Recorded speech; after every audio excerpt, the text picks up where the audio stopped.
자, 하나님 말씀 같이 보겠습니다. 요한복음 12장 12절부터 19절입니다. 자, 우리 하나님 말씀을 같이 한번 합독해서 읽겠습니다. 좀 빠르게 읽을게요. 그 이튿날에는 명절에 온 큰 무리가 예수께서 예루살렘으로 오신다는 것을 듣고 종려나무 가지를 가지고 맞으러 나가 외치되 호산나 찬송하리로다. 주의 이름으로 오시느니 곧 이스라엘의 왕이시여 하더라.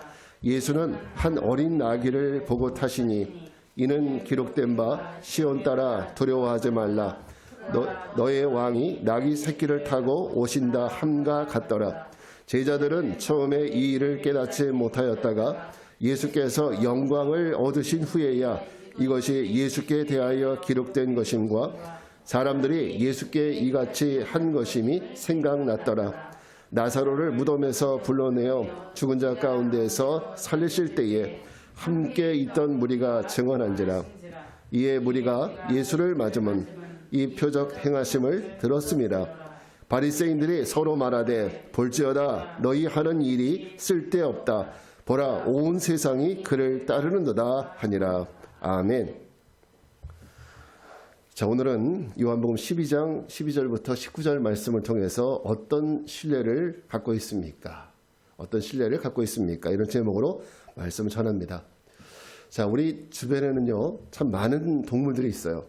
집에 뭐 강아지 있는 분들도 있고, 또 다양한 고양이가 있는 분들도 있고, 참 우리 주변에는 많은 동물들, 우리가 그 이름조차도 알 수 없는 많은 동물들이 있습니다. 자, 그 가운데 이 동물들이 먹고 사는 음식도 참 다양합니다.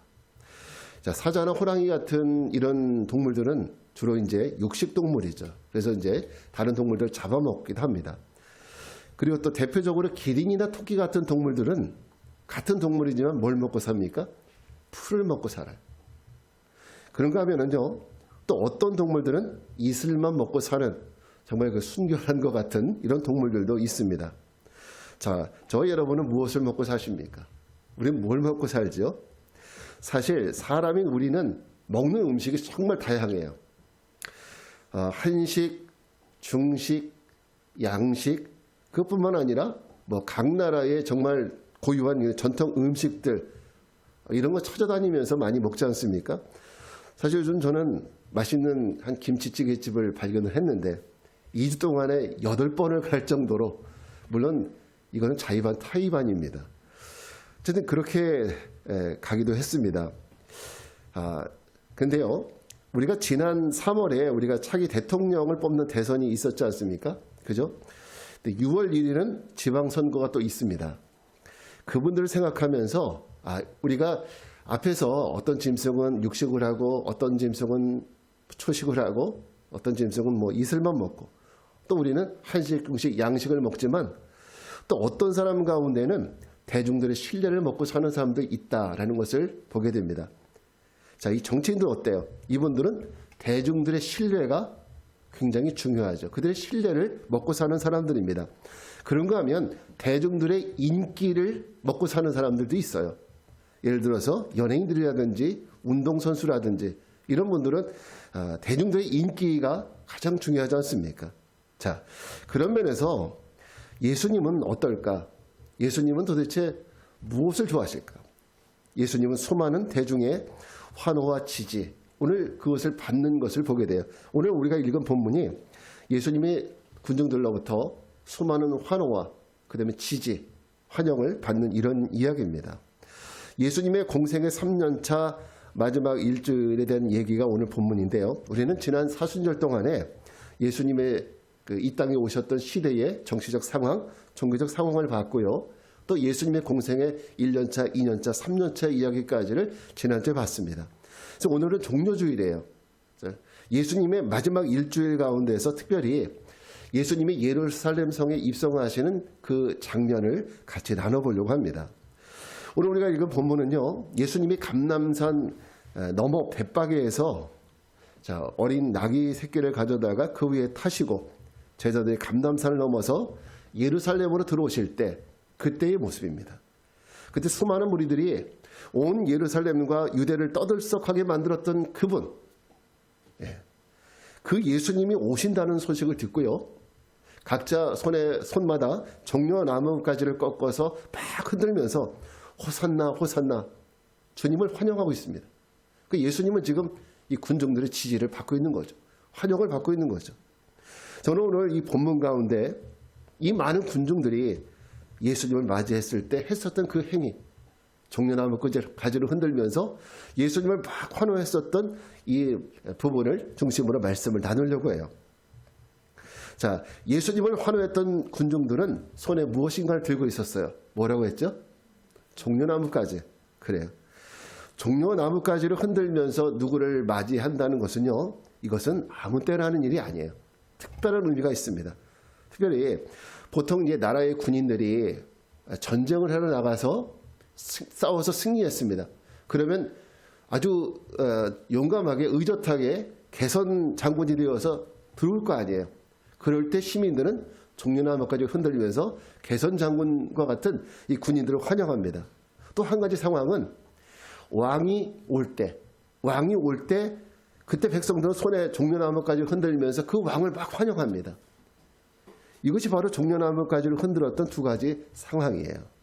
그렇다면 여러분, 지금 여기 예루살렘 성에 예수님이 들어오실 때 종려나무까지를 흔들었던 이 군중들은 지금 들어오시는 분을 누구라고 생각하시는 걸까요? 그렇습니다. 그들은 지금 바로 자기들 눈앞에 지나가는 저분이 왕, 유대인의 왕이라는 것을 믿고 그 유대인의 왕을 맞이하고 있는 거예요. 강한 힘과 능력으로 마치 군인처럼 이 로마의 군대를 다 로마를 물리치고 승리를 줄 수 있는 그분. 그래서 우리의 왕, 유대인의 왕으로 오신 분이 바로 이분이다. 이런 마음을 가지고 예수님을 맞이하고 있는 겁니다. 지난 3년 동안 예수님께서 보여주신 그 모든 것들, 예수님이 그동안에 그 수많은 질병을 고치셨고, 그리고 귀신 들린 자를 다 내쫓으시고, 귀신을 다 내쫓으시고, 그리고 지금까지 예수님이 전해주셨던 그 말씀은 서기관들이나 종교 지도자들이 할 수 없었던 정말 권능 있는 그런 말씀들이었습니다. 그런 것들을 대중들이 들으면서 저분은 틀림없이 메시아임이 틀림없다, 이런 생각을 했던 것이죠. 그렇습니다. 저분은 누구요? 군중들은 저분은 바로 이사야나 예레미야나 미가나 스가랴, 이 조상적 선지자들이 예언했었던 그 메시아, 우리 왕이라고 생각했던 거예요. 그런데 한편으로는 이 장면을 가만히 그 TV를 보듯이, 영화를 보듯이 한번 장면으로 묵상을 하다가 이런 생각을 해봤습니다. 한편으로는 군중들이 참 당황스러웠겠다, 이런 생각을 해봤어요. 왜냐하면 예수님이 들어오시는 모습은 전혀 그들이 기대하는 왕 같은 모습은 아니었으니까요. 자, 왕이라면 어때요? 왕이라면 백마를 타고 오셔요. 백마. 근데 예수님 뭘 타셨다고 그랬어요? 어린 나귀. 이 나귀는요, 그 당시에 서민들이 주로 집에서 농사를 할 때 쓰는 그런 가축이에요. 그러니까 서민들이 쓰는. 그러니까 예수님 모습은, 왕의 모습은 아니죠. 더군다나 예수님 뒤에, 왕이라면 그 뒤에 누가 따라와야 돼요? 그 군사들, 그리고 신하들 따라와야 되잖아요. 근데 예수님 뒤에 누가 따라옵니까? 물고기 비린내 풀풀 나는 갈릴리 어부들. 마치 옷도 막 거적대기처럼 입고 있었던 거지 수준의 제자들. 이런 모습의 제자들이 예수님을 뒤에 따라오는 거예요. 그거는 그들이 기대했었던 그런 모습은 아니죠. 그러나 그들은 어쨌든 예수님을 향하여서 지지와 환영을 보내고 있습니다. 자, 저는 오늘 이 모습을 통해서 군중들이 예수님을 향해 보낸 그 환영, 그것은 예수님이 우리의 왕이시오, 그리고 우리의 메시아라는, 반드시 우리의 왕이셔야 한다는, 저분은 반드시 우리의 왕이셔야 한다는 이런 강력한 신뢰를 저는 느낄 수 있습니다. 그래서 저는 오늘 설교 제목을 이렇게 잡았습니다. 어떤 신뢰를 갖고 있습니까? 이런 제목으로 잡았어요. 과연 나의 믿음은 여기 군중들처럼 예수님이 내가 원하는 모습, 내가 원했던 대로 이루어지지 않으셔도 주님은 여전히 나의 구세주인가? 여전히 주님은 나의 왕으로 그분을 섬길 수 있는가? 이런 믿음을 우리가 갖고 있는지 그 질문을 하고 싶습니다. 여러분, 믿음이라는 것은요, 믿음이라는 것은 내가 한번 처음 믿었을 때 주님 믿습니다. 이걸로 끝나는 것이 아니에요. 믿음은 비가 오나 눈이 오나 바람이 오나 또 검은 머리가 팥뿌리가 되도록 어떤 일이 있어도 한 분 하나님만을 끝까지 신뢰하는 것, 이게 바로 믿음이에요. 그러니까 믿음은 변하는 것이 아니에요. 믿음은 항상 일정하고 똑같아야 돼요. 어떤 상황에서도 말이죠. 그게 믿음입니다. 그게 주님이 우리에게 원하시는 믿음이에요. 여러분 기쁠 때나 슬플 때나 내가 형통할 때나 고난당할 때나 변함없이 하나님을 신뢰하는 것, 그게 바로 믿음입니다. 그게 바로 주님이 받기 원하시는 믿음이에요. 그렇다면 우리는 왜 하나님을 이렇게 무한 신뢰해야 되느냐? 하나님을 왜 신뢰해야 될까요? 첫째는 하나님이 우리를 먼저 신뢰해 주셨기 때문이에요. 누가 먼저 신뢰해 주셔요? 하나님이 먼저 우리를 신뢰해 주신 거예요. 내가 먼저 하나님을 신뢰한 것이 아니라 하나님이 먼저 우리를 신뢰해 주셨어요. 여러분, 우리가 예수님을 믿는 거는요, 어떤 분들은 내가 믿음이 좋아서 주님을 믿는다고 생각할 수 있지만은 그게 아닙니다. 우리가 먼저 하나님의 무한 신뢰를 받았기 때문에 우리가 그분을 믿게 되는 거예요. 이거 믿으세요? 여러분, 만약 하나님이 우리를 신뢰해 주지 않으셨다면, 하나님과 우리의 신뢰가 깨져버린다면 어떻게 될까요? 하나님 만약 우리를 믿어주시지 않는다면 정말 비참한 일이 발생할 겁니다. 하나님은 우리에 대해 절대 인내하거나 우리를 기다려주지 않으실 거예요. 여러분, 만약에 광화문 사거리에서 친구하고 12시에 친구를 만나기로 약속을 했다고 생각을 해봅시다. 근데 12시가 지났는데도 친구가 안 왔어요. 만약에 그 친구가 평상시에 약속 시간을 지키는 시간관념이 부족한 친구들도 있잖아요. 만약에 그런 친구라면 여러분 어떻게 하겠습니까? 시간이 지났어요. 그러면 좀 더 기다려주겠어요? 아니면 또 할 짓을 했구나, 기다릴 필요 없다, 이렇게 생각을 하겠습니까? 시간관념이 없다, 그런 친구라면 그 사람에 대한 신뢰가 없잖아요. 믿음이 없잖아요. 그럼 안 기다려주는 거예요. 아이, 어차피 안 오겠군, 늘 그랬으니까. 그러면서 다음부터는 약속을 안 할 겁니다. 그런데 평소에 이 친구는 약속을 칼같이 지키는 친구였어요. 약속하면은 먼저 나와서 지키는 이런 친구였습니다. 지금까지 한 번도 약속을 어겨본 적이 없는 친구가 그날 늦었다. 그럼 어떡할까요? 기다려주겠죠. 시간이 지났다고 그냥 집에 안 갈 거예요. 아마 조금 더 기다려줄 겁니다. 차가 좀 늦나? 그죠? 무슨 일이 좀 있나? 그러면서 조금 더 기다려줄 겁니다. 1시간이라도 말이죠. 왜? 그 친구가 약속을 지킬 거라는 것을 나는 믿으니까. 하나님이 우리를 향한 신뢰가 바로 그와 같습니다. 우리는 하나님 앞에 모두 죄인이에요. 만약 하나님이 우리를 신뢰해주지 않으셨다면, 우리를 기다려주지 않으실 겁니다. 그리고 바로 하나님의 심판을 우리에게 내려주시겠죠. 왜? 우리를 신뢰하지 않으시면. 그러나 하나님은 우리를 향하여서 오래 참아주시고 그리고 기다려주셨습니다. 지금까지도 기다려주신 거예요. 그래서 여러분이 예수님 믿고 교회 나오게 된 겁니다. 우리를 기다려주셨기 때문에. 그렇지 않습니까? 솔직히 한번 생각을 해보세요. 여러분 교회에 열심히 나오기 전에 우리는 먼저 믿은 지인들이나 혹은 교회 전도대들을 통해서 전도를 받아본 적이 있죠. 근데 그때 어떻게 했습니까? 너희나 잘 믿어라, 이러면서 무시했잖아요. 저도 예전에 그랬던 것 같아요. 그때 주님은 그런 나에게 어떻게 했을까요? 만약에 참아주지 않으셨다면, 그래, 너는 이제 지옥 끝날 거예요. 근데 하나님은 그때 나를 참아주셨어요. 한 번 더 기다려주셨어요. 그래서 때가 돼서 여러분, 우리가 지금 이 자리에 나와서 하나님을 예배하게 되는 겁니다. 여러분이 힘겨워서 믿음이 막 흔들릴 때, 그때 여러분, 왜 내 문제를 하나님이 해결해 주지 않으시나요 하면서 하나님을 원망할 때도 있잖아요. 그런 마음이 들 때도 있습니다. 그때도 하나님은 우리를 기다려 주십니다. 왜? 우리가 잘 이겨나갈 것을 믿기 때문에. 우리가 잘 헤쳐나갈 것이라는 것을 하나님은 신뢰하시기 때문에 기다려 주시는 거예요. 다시 한번 여러분 말씀드립니다. 하나님이 우리를 어떻게 신뢰해 주셨습니까? 우리의 죄와 우리의 불신앙에 대해서 참아주시고 다시 주님께 돌아오기까지 우리를 참고 기다려 주셨어요. 여러분, 솔직히 세상에 나 한번 보세요. 여러분 각자를 생각해 보세요. 나를 믿어주고 나를 정말 신뢰해 줄 수 있는 사람이 몇 명이나 될지. 몇 명이나 됩니까? 손에 꼽을 수 있어요? 한 10명 이상 됩니까? 누가 나를 믿고 자기 자동차 빌려줄 수 있겠습니까? 누가 나를 믿고 자기 집 열쇠 줄 수 있겠습니까? 그런 사람이 있어요? 사람들도 나를 믿지 못하는데, 심지어는 가족도 나를 못 믿고, 부모도 형제도 자식도 때론 나를 못 믿을 때가 있는데, 하나님은 나를 믿어주세요. 하나님은 나를 신뢰해 주세요. 그래서 나를 끝까지 참아주시고 나를 위해서 인내해 주십니다. 그분이 바로 저와 여러분이 믿는 하나님이십니다. 여러분 감사하지 않나요? 세상 사람들은 나를 다 안 믿어줘도, 세상 사람들은 나를 다 무시해도 나를 끝까지 믿어주시고 나를 끝까지 신뢰해 주시는 분, 그 하나님이 바로 저와 여러분의 하나님, 우리가 섬기는 하나님, 우리가 믿는 하나님, 그 하나님이십니다. 그 하나님을 믿고 여러분 승리하는 복된 성도들 되시기를 주의 이름으로 축원합니다.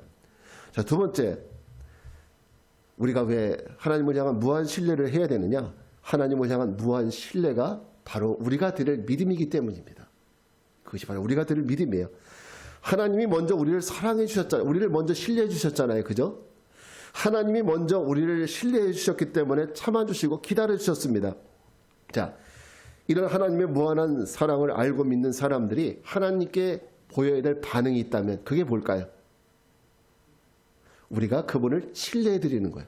우리가 그분을 신뢰하는 거예요. 하나님이 우리를 먼저 신뢰했기 때문에 그 신뢰를 받은 우리들은 그 하나님을 어떻게 해야 돼요? 신뢰해야 되는 거예요. 그게 바로 믿음입니다.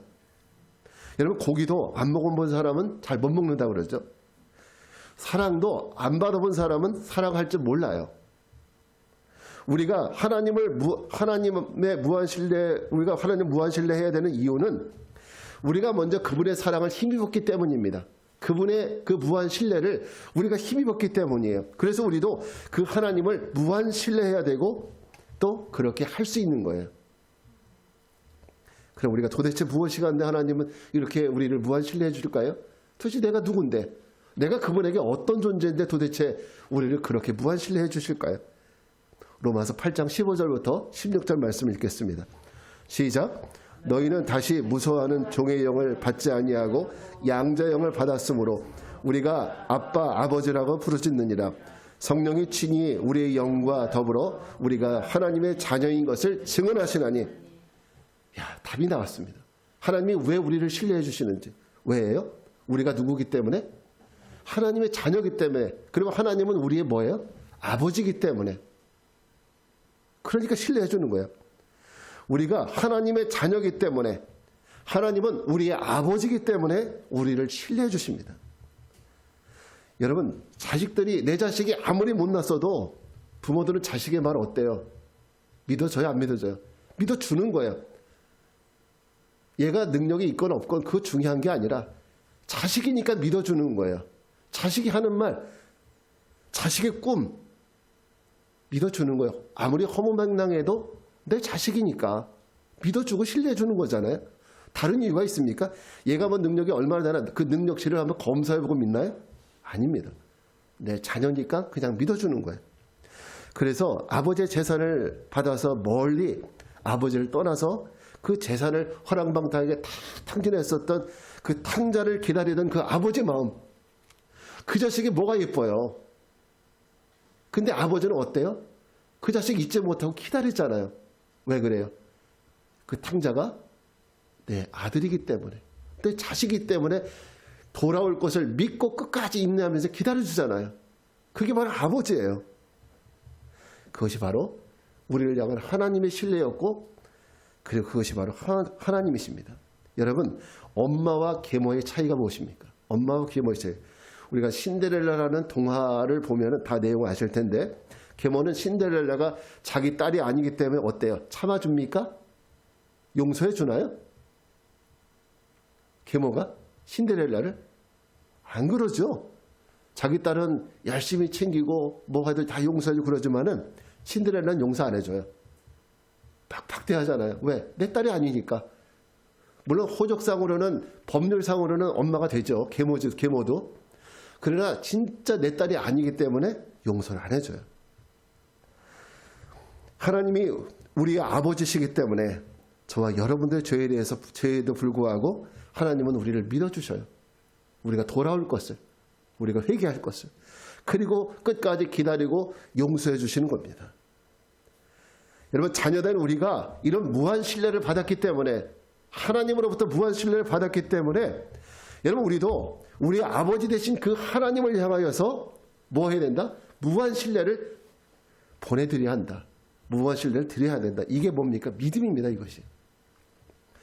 그럼 우리는 어떻게 우리를 신뢰하신 하나님께 무한 신뢰의 믿음을 보여드릴 수 있을까요? 여러분, 잘 기억하십시오. 그건 우리가 부자가 되어서 탕자처럼 탕자가 생각하는 것처럼 부자가 돼서 돌아오면 아버지가 나를 인정해 줄 거다, 이런 거 아니에요. 자, 우리가 하나님께 억만금을 드린다고 해서 그분에 대한 우리 믿음을 보여드리는 걸까요? 그게 아닙니다. 만약 그렇다면 소경, 거지, 바디메오라든 이런 가난한 사람들은 주님의 제자가 될 수 없죠. 하나님의 자녀가 될 수 없죠. 그런 사람들은. 여러분, 우리가 세상에서 훌륭한 사람이고 좋은 명예를 얻는다고 해서 그것이 하나님의 신뢰에 보답하는 겁니까? 그게 아니에요. 만약 그렇다면 세상의 죄인이라고 여겼었던 사람들, 세리마태, 현장에다 간음하다 잡힌 그 여인, 창녀 출신 막달라 마리아, 이런 사람들은 하나님의 자녀가 될 수가 없는 거예요. 그렇다면 우리가 어떻게 하나님의 자녀가 될 수 있어요? 하나님께 우리가 어떻게 신뢰드릴 수 있어요? 우리를 신뢰하신 주님께 우리가 무한 신뢰를 돌려드리는 방법은 다른 것이 아니라 그 하나님의 말씀과 그 언약을 내가 믿고 신뢰하는 거예요. 주님 말씀하신 것을 내가 믿고 신뢰하는 것, 이것이 우리가 그분께 드릴 수 있는 최고의 신뢰입니다. 하나님 말씀과 언약을 내가 믿는 것. 어떤 말씀과 언약이죠? 야, 회개에 합당한 열매를 맺는 자에게 죄를 용서해 주시겠다. 믿는 거예요. 이거 신뢰하는 겁니다. 그리고 예수 그리스도를 믿는 자마다 구원을 주시겠다. 이거 신뢰하는 겁니다. 그런 사람들에게 천국과 구원의 약속을 주신 이 말씀을 우리가 빈말로 여기지 않고 우리가 신뢰하면서 그 말씀 붙들고 사는 거예요. 이게 우리가 주님께 보여드릴 수 있는 최고의 신뢰고 믿음입니다. 그럼 우리가 내가 주님의 그 말씀과 언약을 믿고 신뢰하며 사는 삶이라는 것은 그럼 우리의 삶에 구체적으로 어떤 걸까요? 그 말씀 때문에, 그 언약 때문에, 그 언약을 붙들고 내 삶의 모든 어두운 환경이라든지 힘겨운 환경 속에서도 내가 정말 주변을 보면 내가 이길 아무런 능력이 없지만 그 약속 때문에 내가 살아가는 거예요. 그 약속 때문에 내가 이기는 거예요. 그 약속을 무한 신뢰하기 때문에 내가 오늘도 힘들고 어려운 가운데서도 견디고 이겨내는 것.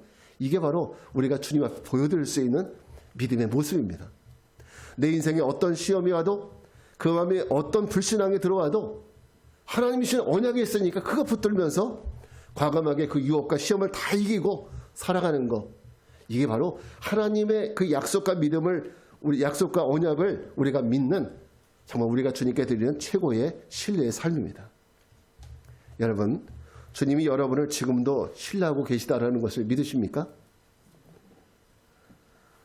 자, 주님은 지금도 우리를 신뢰하고 계세요. 그렇기 때문에 우리 대해서 여전히 인내하고 계시고 우리가 지금도 실수하잖아요. 그래도 인내하시고 그렇기 때문에 우리를 사랑하시기 때문에 신뢰하시기 때문에 우리를 지금도 지켜보고 계시고 그리고 우리를 붙들고 계셔요. 우리가 이것을 믿으시기 바랍니다. 그렇다면 지금 여러분의 삶에서 여러분도 하나님을 신뢰하십시오. 하나님이 나를 신뢰하시고 계시다는 것을 우리가 믿는다면 여러분 매 순간마다 지금도 주님을 신뢰하십시오. 어떻게? 주님의 말씀과 언약을 붙들고 끝까지 나가시기 바랍니다. 견디어 나가십시오. 끝까지 주님을 신뢰하십시오. 그것이 오늘 저와 여러분이 하나님께 보여드려야 될 최고의 신뢰, 믿음입니다. 그렇게 하실 수 있겠습니까? 그런 용기와 믿음으로 승리할 수 있게 되기를 주님의 이름으로 축원합니다. 마지막 우리가 주님께 무한 신뢰를 보내드려야 되는 이유는 자, 신뢰의 징표가 바로 뭘까요? 십자가가 바로 신뢰의 징표입니다. 이스라엘 백성들이 애굽에서 나와서 광야를 지날 때 먹을 것도 없고 마실 물도 없고 하나님이 주신 만나가 이제 먹기 싫은 거예요. 맛도 없고 맨날 똑같은 거 먹으니까. 그러자 모세를 원망했습니다. 모세와 아론을 모세를 원망하자 하나님이 불뱀을 보내셔서 많은 백성들을 죽게 하셨어요. 그때 하나님이 모세에게 뭐라고 말씀하시냐면 놋뱀을 만들어서 장대에 매달아라. 그러면 그것을 보는 자마다 다 살 것이다. 이렇게 말씀했어요. 근데 진짜 그 얘기를 하고 나서 모세가 만들어 놓은 놋뱀을 쳐다보는 사람마다 다 회복되고 살아나게 된 거예요. 여러분 이 백성을 살렸던 그 능력이 뭐라고 생각하십니까? 놋뱀이 살렸을까요?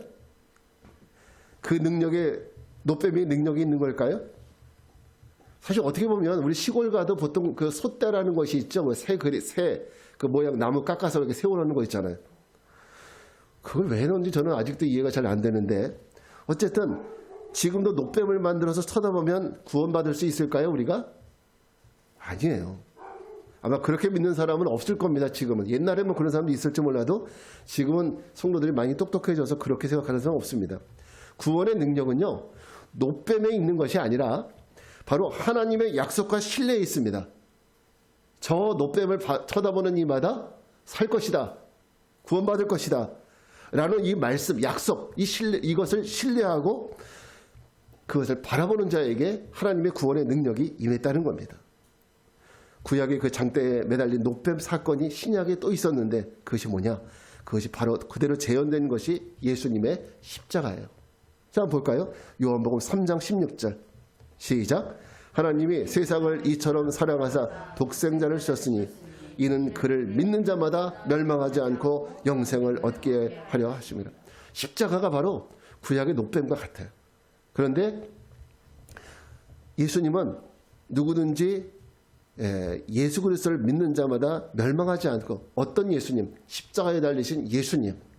십자가에 달리신 그 예수님을 믿는 자마다 영생을 얻게 된다는 거죠. 멸망하지 않고 영생을 얻게 된다는 거예요. 그렇습니다. 그렇게 보면 이 십자가는 바로 하나님과 우리의 약속, 귀한 약속에 담겨 있는 귀하고 소중한 우리의 보물입니다. 사실은 이 십자가가 무슨 능력이 있겠습니까? 십자가는요, 우리가 세속적으로 보자면은 로마의 사람을 죽일 때 쓰는 형틀이에요. 형틀. 그 자체가 무슨 능력이 있겠어요? 그게 아니라 십자가에 달리신 예수님이 능력이 있는 거고 예수님이 주신 그 약속과 언약이 우리에게 능력이 있는 거죠. 우리가 하나님의 자녀가 될 것에 대해서 신뢰하기에 주님은 우리를 위해서 저 십자가를 지신 거예요.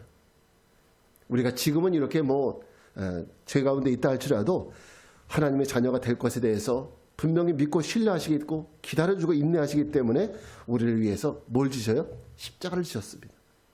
자, 우리는 하나님 보내주신 그 말씀과 언약을 신뢰하기 때문에 우리는 어떻게 해야 돼요? 우리도 주님 말씀대로 주님이 주신 십자가, 내게 주신 십자가 그거 지고 가는 거예요. 그렇다면 이 십자가는 뭐예요? 바로 신뢰와 언약의 징표가 바로 십자가라는 거예요. 우리가 때론 힘들어하고 믿음이 연약해지고 방황할 때 우리를 끝까지 참고 기다려주고 신뢰해주겠다는 약속이 바로 십자가고요. 또 우리 성도님들이 주님, 내가 아무리 힘들어도, 내가 아무리 힘들고 어려워도 주님을 신뢰하겠습니다 라고 하는 그 징표가 바로 십자가예요. 십자가는 바로 하나님과 우리의 신뢰의 징표입니다.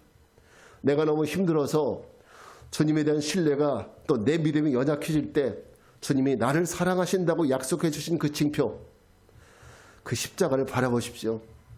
내 삶에 내가 도저히 이길 수 없는 고난과 어려움이 닥칠 때 그래도 내가 주님을 신뢰한다고 고백했었던 그 징표, 그래도 내가 주님을 따르겠습니다, 내가 주님을 떠나지 않겠습니다, 내가 주님과 함께 끝까지 가겠습니다, 이렇게 고백했었던 징표인 주님의 십자가를 바라보십시오.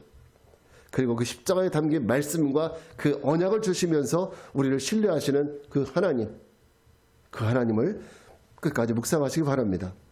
그럼 주님은 우리가 주님을 신뢰할 수 있는 믿음을 또 어떤 상황에서든지 이길 수 있는 그 인내와 믿음을 우리에게 부어주실 줄 믿습니다. 그 믿음으로 승리하는 복된 성도들 되길 바랍니다. 오늘 우리는 종료주일을 보내고 있습니다. 2000년 전 저 예루살렘에 입성하셨던 예수님을 향해서 종려나무가지를 흔들면서 환호했던 그 큰 무리의 군중들이 있었습니다. 그들은 메시아요 왕으로 오시는 예수님을 기대했지만 그들에게 오신 예수님은 늠름한 백마나 혹은 또 많은 군사들을 호위하고 오신 것이 아니라 초라한 나귀 새끼를 타셨고 많은 군대 대신에 보잘것없는 갈릴리 어부들을 데리고 오셨습니다. 저는 오늘 어떤 신뢰를 갖고 있습니까? 라는 제목으로 말씀을 전했습니다. 주님이 내 뜻에 맞지 않아도 내가 생각하는 것과는 조금 달라도 그래도 주님을 믿을 수 있겠느냐라는 이 질문을 한 것이에요. 여러분 여기 이 질문에 대한 답을 할 수 있습니까? 어떤 상황에서도 나는 주님을 믿을 수 있습니까? 주님을 지지할 수 있고 또 어느 순간에서든지 나는 주님을 내 마음속에 환영하고 받아들일 수 있습니까? 여러분 신뢰라는 것은요 일방적인 것이 아니라 상호간에 함께 이루어져야 되는 거예요. 그 두 사람 이상이 같이 나누는 것이 신뢰죠. 그냥 우리는 하나님만 나를 신뢰해 주시면 되는 거 아닌가요? 그게 아니에요. 우리가 같이 해야 돼요. 하나님이 우리를 신뢰해 주시고 우리도 그분을 신뢰할 때 그럴 때 하나님의 놀라운 역사와 기적이 나타나는 겁니다.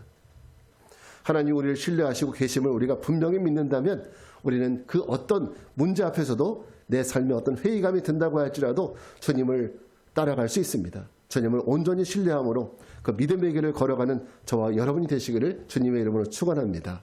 아멘. 자, 영상 하나 보겠습니다.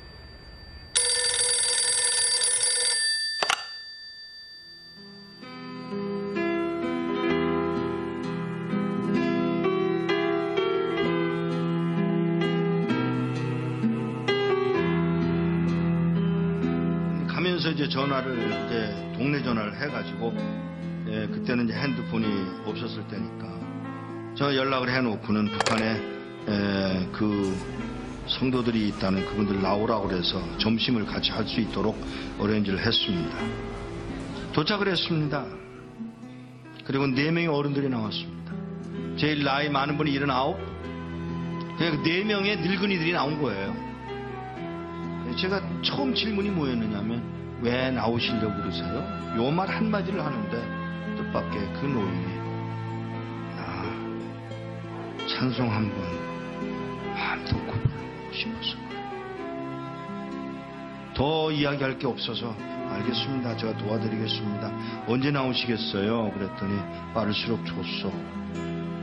몇 명이나 되세요? 65명이에요. 어른들은 아니야. 애도 있어. 우리 손녀도 있어. 정보가 들어왔는데 우리 모두 잡혀서 수용소로 끌려간다나 봐. 알겠다고. 제가 도와드리죠. 제가 도와드리겠습니다. 그랬더니 이분이 잠깐만. 네? 잠깐만. 내가 나가서 하나님께 직접 물어보고 결정하면 안 돼? 그러세요. 기도를 막을 수는 없으니까. 그러세요.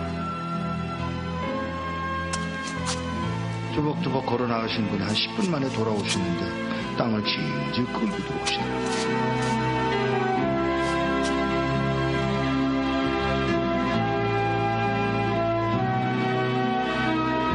왜 그러세요? 음성이 벌써 달라지셨어요. 나가서 물었소. 하나님, 저 미국에서 온 이목사라는 사람이 우리 도와주겠다고 왔는데 따라갈까요? 그랬더니 하시는 말씀. 내가 능력이 없어서 너희들을 북한 땅에 남겨둔 줄 아냐? 그러니까 이 노인이 그 말을 듣고 우리가 그럼 매맞는 것도 하나님 뜻이에요? 물론이지. 아니 하나님 우리 굶는 것도 하나님 뜻이에요? 물론이지. 우리 잡혀서 수용소로 끌려간다 그래서 그러는 거 아니에요 하나님? 몰라서 묻냐? 이 말 한마디야.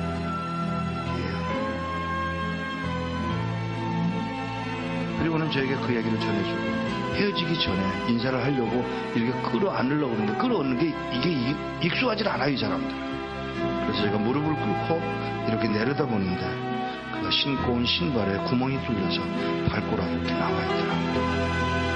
그 발가락에 제 입술을 닫고 키스를 했어요. 그리고 우는 동안에 제 목이 뭐가 떨어지더라고요. 그 할아버지가 울고 계신 거예요.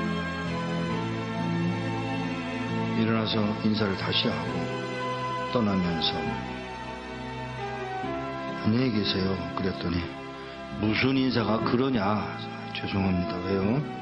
천국에서 만나자 그래라. 예, 천국에서 뵙겠습니다. 그 말 한마디를 하고 떠나서 나오는데 몇 걸음 떠나갔는데 뒤에서 그의 음성이 들려옵니다. 누가 우리를 그리스도의 사랑에서 끊으리요.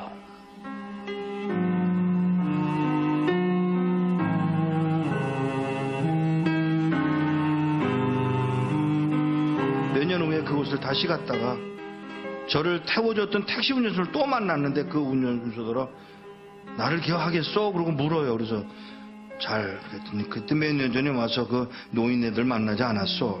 아 예. 그 말을 하면서 운전수가 눈물을 흘리고 울고 있었습니다. 끌려가서 6명의 젊은이가 안 끌려가겠다고 덤비다가 6명은 매맞아서 머리통이 깨서 죽고 쉬운 9명 4, 5년 동안에 수용소 가서 병들고 굶고 매맞아서 죽었답니다. 한 명도 안 남고.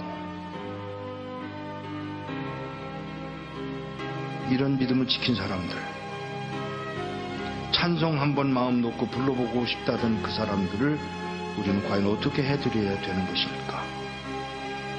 우리는 뭘 할 수 있을까?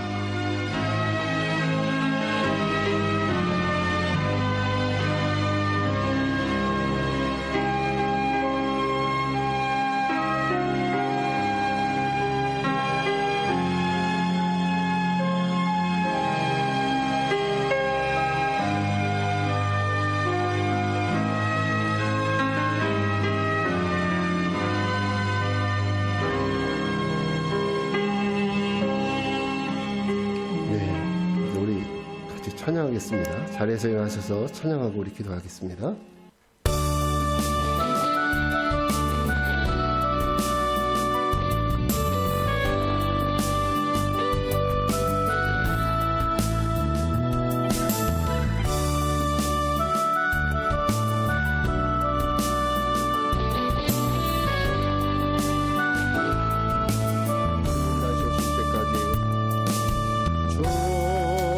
다시 오실 때까지 나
기도하겠습니다. 그렇습니다. 우리는 오늘 하나님 우리를 얼마나 신뢰하고 계시는지 함께 나눠봤습니다. 그러나 우리는 어떻습니까? 우리는 하나님을 신뢰하고 있습니다. 우리는 신뢰의 상징인 십자가를 바라보며 우리 어려운 상황을 이기려 하기보다는 땅을 바라보고 사람을 바라보고 세상을 바라보니 우리 믿음은 연약해지고 우리 믿음이 연약해질 수밖에 없습니다. 오늘 우리에게 이 찬양의 가사와 같이 주님을 바라볼 수 있는 믿음, 끝까지 십자가 가지고 나갈 수 있는 믿음이 있길 바랍니다. 우리 함께 기도할 때 주님, 우리에게 정말 향한 변하지 않는 신뢰가 있어서 승리의 삶에 늘 주님으로 인해 승리한 삶을 살아갈 수 있게 해달라고 주님의 이름 한번 부르고 기도하겠습니다. 주여, 은혜로우신 아버지 하나님 감사합니다. 오늘 우리 모든 삶을 바라보면서 하나님이 우리를 얼마나 사랑하셨는지 또 얼마나 우리를 신뢰하고 계시는지 하나님 우리를 깨닫습니다.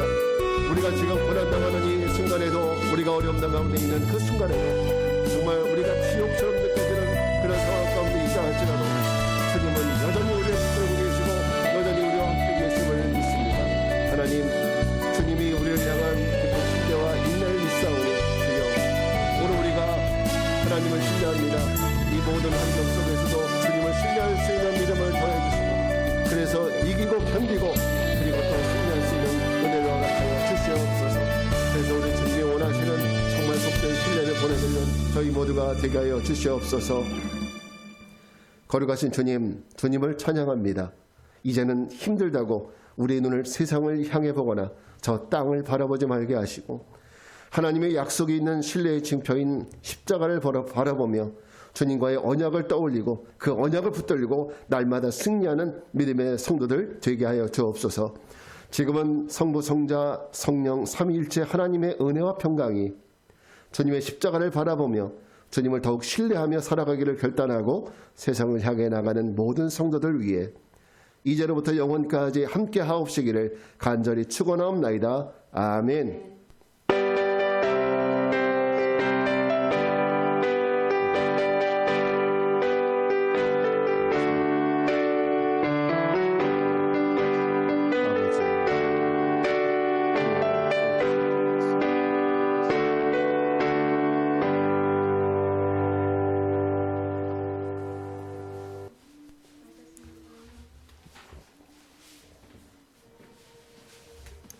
감사합니다.